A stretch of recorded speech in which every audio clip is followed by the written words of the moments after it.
আগামী বছর ফেব্রুয়ারিতে মাঠে গড়াবে টি-20 বিশ্বকাপ।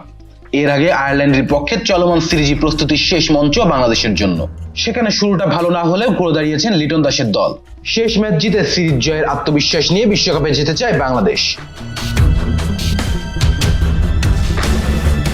আজ সিরিজের শেষ ও তৃতীয় ম্যাচে মাঠে নামবে বাংলাদেশ।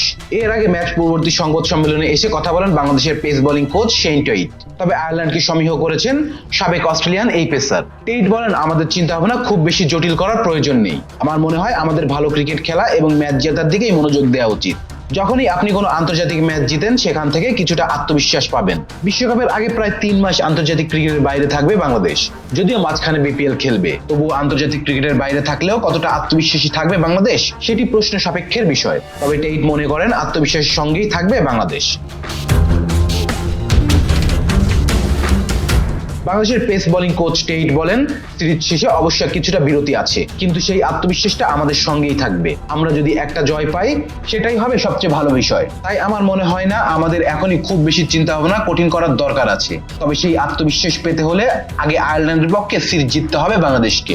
আপাতত সেখানেই বাংলাদেশের নজর। দ্বিতীয় ম্যাচে জয়ের আত্মবিশ্বাস কাজে লাগিয়ে সিরিজের জয়ের প্রত্যাশা টেইটের। টেইট বলেন, আমি মনে করি আমরা সবচেয়ে ভালো যেটা করতে পারি সেটা হলো গত ম্যাচে আমরা যে ম্যাচটা জিতেছি সেখান থেকে পাওয়া আত্মবিশ্বাস নিয়ে ভালো খেলা এবং সেটা পরের ম্যাচে কাজে লাগানো। আশা করি আমরা জিতবো।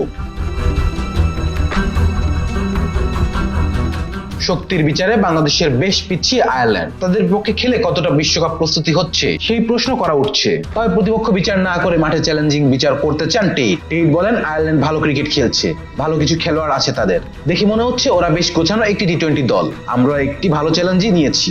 আপনারা জানেন আমাদের পরবর্তী মিশন বিশ্বকাপ। টি-20 ক্রিকেটের জন্য এর চেয়ে বড় কিছু মঞ্চ আর হতে পারে না। Rezan Islam, B sports. Please subscribe our channel to get more information about Cricket World.